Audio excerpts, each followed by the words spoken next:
Assalamualaikum warahmatullahi wabarakatuh. Salam sejahtera untuk kita semua. Jumpa lagi dengan saya Khairul Huda di channel iOLES.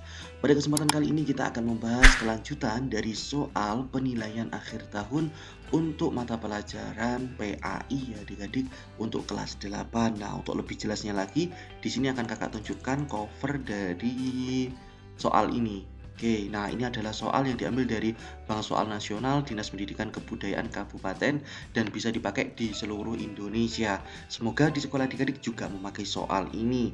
Mata pelajaran yang kita bahas pada kesempatan kali ini adalah mata pelajaran PAI, Pendidikan Agama dan Budi Pekerti untuk satuan pendidikan SMP negeri, MTS negeri, swasta juga bisa, kelas 8 semester genap. Baiklah, bagi adik-adik yang belum klik like, komen, dan subscribe bisa dilakukan terlebih dahulu. Serta bagi adik-adik yang ternyata menginginkan pembahasan soal, silahkan tuliskan di kolom komentar. Atau bagi adik-adik yang belum menyaksikan video part pertama dan kedua dari mata pelajaran PAI, pembahasan PAT untuk PAI kelas 8, silahkan masuk ke channel kakak dan dicari. Di situ sudah ada pembahasan soal dan kunci jawaban untuk kelas 8 PAI penilaian akhir tahun. Baiklah adik-adik, tanpa berpanjang lebar, marilah kita langsung masuk ke pembahasannya. Di sini sudah kakak sediakan kunci jawabannya, tetapi mari kita bahas bersama-sama. Mulai dari nomor 41. Jelaskan maksud dari makanan yang halalan thayyiban sebagaimana dalam Quran surat An-Nahl 16:114. Nah, makanan halalan thayyiban itu seperti apa adik-adik? Ya, jawabannya seperti ini, sudah kakak rangkum kan? Makanan halal adalah makanan yang boleh dimakan menurut ketentuan syariat Islam. Sementara thayyib itu artinya baik, mengandung nutrisi, bergizi, dan menyehatkan. Adapun halalnya makanan dan minuman meliputi 3 kriteria. Yang satu, halal dari segi wujudnya. Yang kedua, halal dari segi mendapatkannya, tidak mencuri, tidak merampok, dan juga tidak korupsi ataupun cara-cara yang haram lainnya. Yang selanjutnya, yang ketiga adalah halal dalam proses pengolahannya. Jadi pengolahannya itu menggunakan metode syariat Islam. Ketika menyembelih harus menyebut nama Allah terlebih dahulu dan lain sebagainya. Oke, kita lanjut ke soal nomor 42. Sebutkan 5 rasul yang mendapatkan gelar ulul azmi. Siapakah mereka? Ya, yaitu rasul yang mendapatkan gelar ulul azmi karena memiliki keteguhan hati dalam menghadapi cobaan dari Allah Subhanahu wa taala. Itu ada 5. Silahkan dihafalkan. 5 rasul yang menjadi ulul azmi. Yang pertama, Nabi Nuh. Ada typo ketika diketikkan Nabi Nuh alaihi salam. Yang kedua, Nabi Ibrahim alaihi salam. Yang ketiga, Nabi Musa alaihi salam. Yang keempat, Nabi Isa alaihi salam. Dan yang terakhir, Nabi terakhir kita juga yaitu adalah Nabi Muhammad Sallallahu Alaihi Wasallam. Itu merupakan nama-nama Nabi yang masuk dalam kategori ataupun gelar ulul azmi yang memiliki keteguhan hati yang sangat kuat. Kita lanjut ke soal nomor selanjutnya. Soal nomor 43. Materinya adalah salah satunya tentang husnudzon. Jelaskan manfaat dari husnudzon. Apa itu husnudzon? Ya, husnudzon, seseorang yang membiasakan diri berbaik sangka akan memperoleh manfaat sebagai berikut. Nah, ini adalah manfaat dari berbaik sangka kepada orang lain ataupun manfaat dari husnudzon.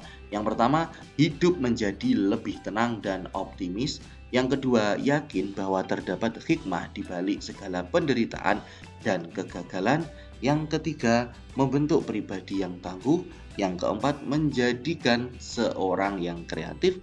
Yang kelima, menyebabkan orang tidak mudah putus asa karena orang itu selalu berbaik sangka kepada takdir dan juga keputusan Allah Subhanahu wa taala. Yang keenam, selalu senang dan bahagia atas kebahagiaan orang lain. Itulah merupakan beberapa ciri dari beberapa manfaat dari bersifat husnudzon atau berbaik sangka kepada sesama. Baiklah, kita langsung masuk ke soal selanjutnya, soal nomor 44. Terjemahkan hadis di bawah ini. Shaumu yaumil arafah yukaffiru sanataini madiyah wa mustaqbalah. Nah, ini artinya apa nih? Yaitu puasa pada hari Arafah itu akan meleburkan dosa selama 2 tahun yang sudah lampau dan yang akan datang. Nah, maksudnya kakak jelaskan di sini, artinya adalah puasa hari Arafah itu mampu menghapuskan dosa 2 tahun. 1 tahun yang telah lalu dan 1 tahun yang akan datang. Nah, puasa Arafah ada Arafah dan ada Tarwiyah. Nah, puasa Arafah itu yang di tanggal 9, kalau yang Tarwiyah itu di tanggal 10. Jadi 9 10 itu adalah saatnya puasa. Keliru. Puasa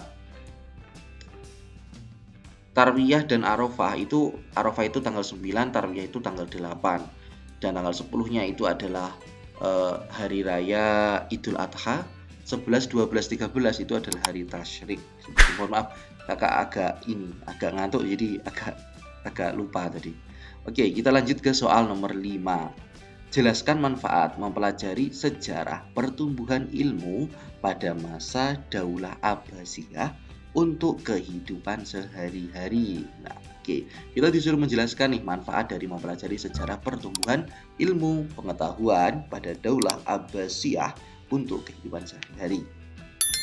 Yaitu manfaat mempelajari pertumbuhan ilmu pada masa Daulah Abbasiyah adalah: 1. Mampu meningkatkan keimanan kepada Allah Subhanahu wa taala. Yang selanjutnya, mampu menumbuhkan semangat menuntut ilmu, mampu membina rasa kesatuan umat Islam dan juga kerukunan beragama. Seperti yang kita ketahui, yaitu masa kejayaan perkembangan ilmu pengetahuan peradaban di dunia Islam itu berkembang pesat saat masa Daulah Abbasiyah.